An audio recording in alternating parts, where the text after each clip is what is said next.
I'm Matt Doyle, and this is B2B Blueprint, a show that dives into the strategies and tactics that drive success in B2B SaaS marketing, like landing page optimization.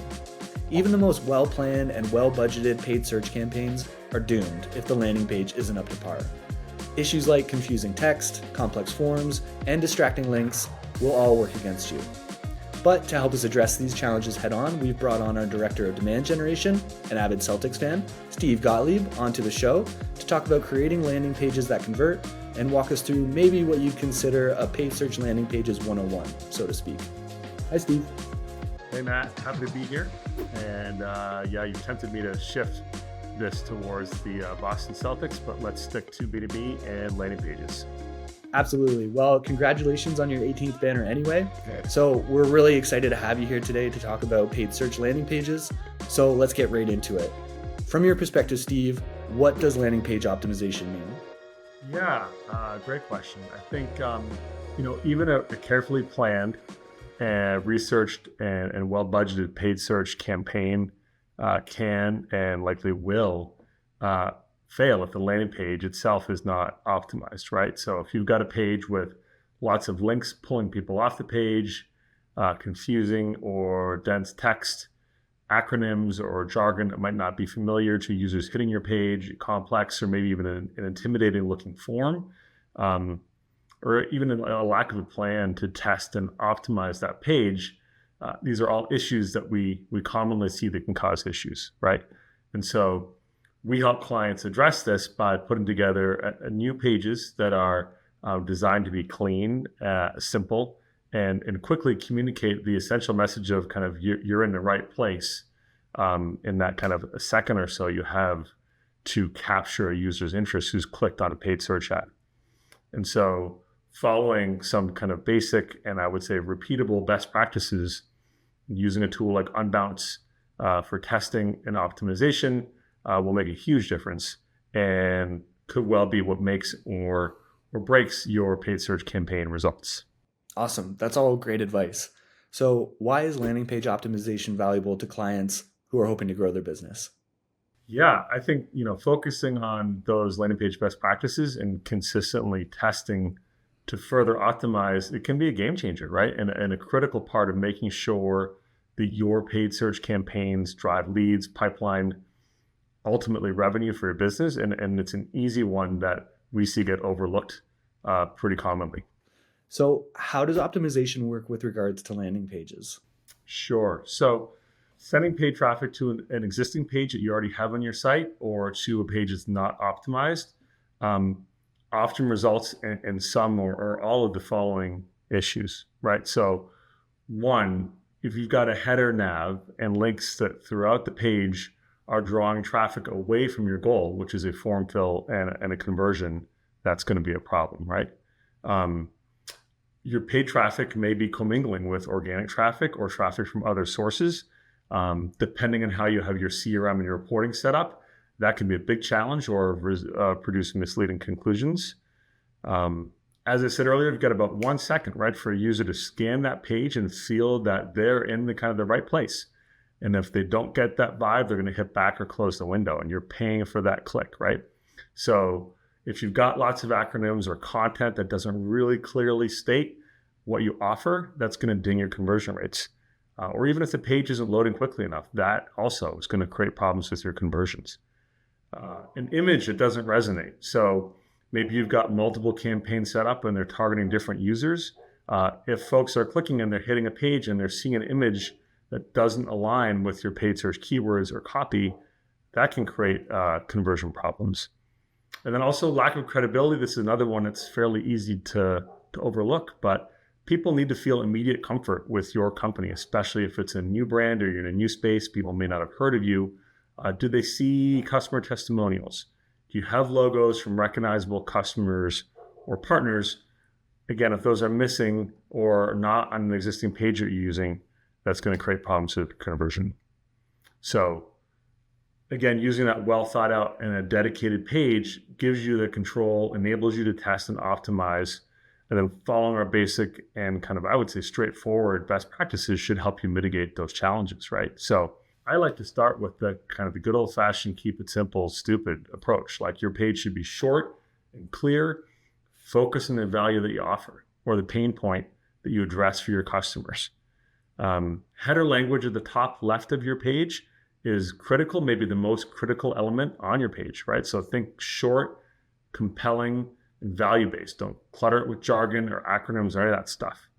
A typical format for us will be in the right. You've got a short, simple form with a compelling image that goes with your header on the left.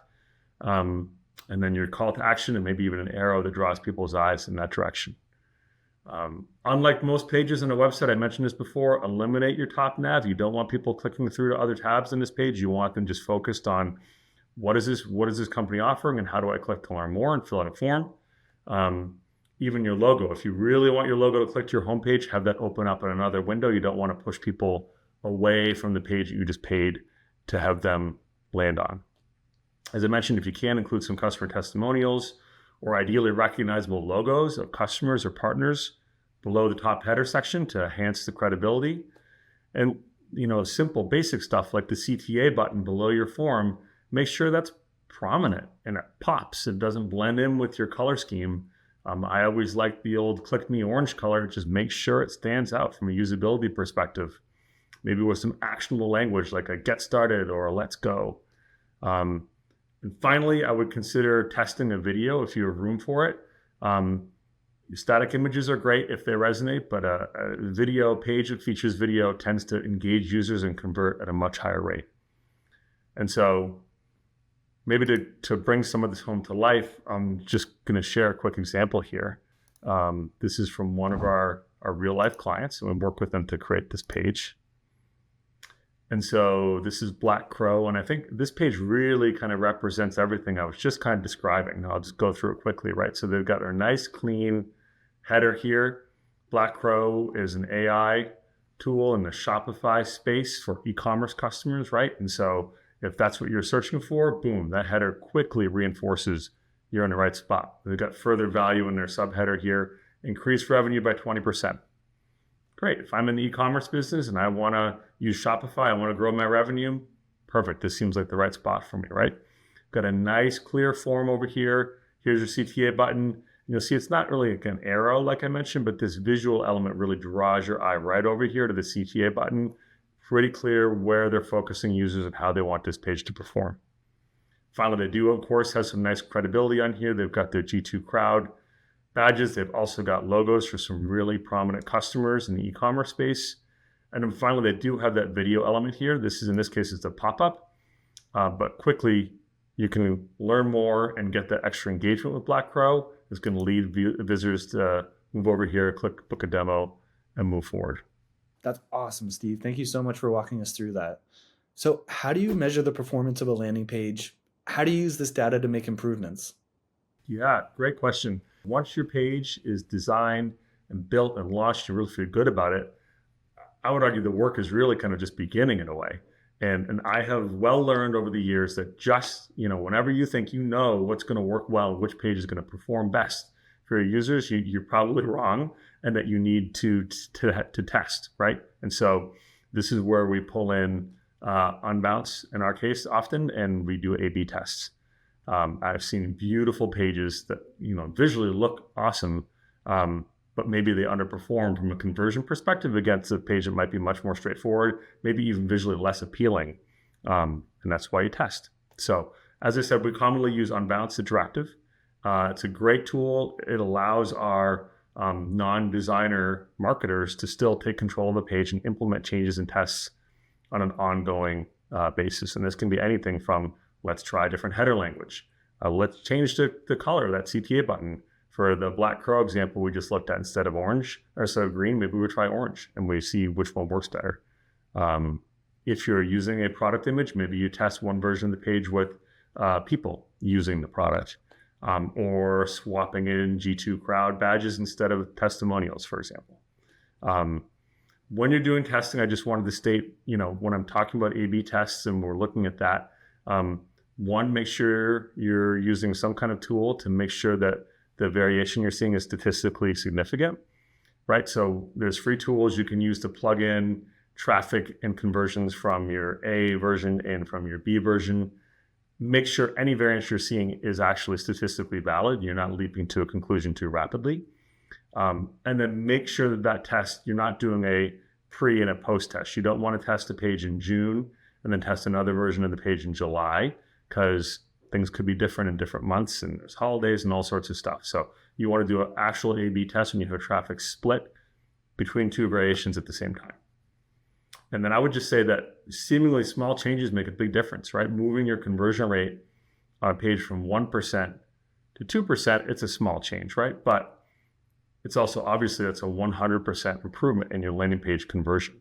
And if you do the math around your cost per click and all your traffic you're driving and the value of a lead that you might get from that page, that's likely to be a huge win for your business. Yeah, it sounds like a small difference, 1 and 2%, but actually that small difference could mean the difference between a campaign that's super successful and one that's just average or below average. So thanks for explaining that, Steve. So what kind of results are you seeing from using the strategy? Yeah, so I would say, using the well-designed landing page that we just walked through for your paid media campaigns, I would say it can make the difference between driving real results that build confidence and might say, hey, we should be spending more money in these campaigns because the ROI is there and we like the way the LTV to CAC looks.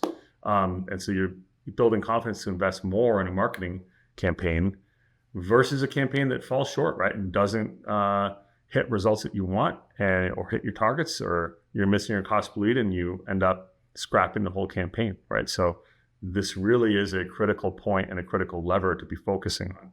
So again, I would say you keep it simple, focus on your value, eliminate distractions, test and measure regularly, and you'll be on your way to improving your landing page conversion rates and having a dramatic impact on your paid search campaign results. Wow, that's fascinating, Steve. Thanks so much for walking us through landing page optimization today. It's clear to me, at least, that a well-designed, user-focused landing page can really drive those results in paid media campaigns. So to our viewers, we hope you found today's episode insightful and that you're ready to implement these best practices into your own landing pages. And Steve, thanks again for coming on and sharing your insights with us. Awesome. Thank you, Matt. It was a lot of fun. Hope to do it again soon. Awesome. So until next time, keep optimizing and keep innovating. Bye, everyone. Bye, all.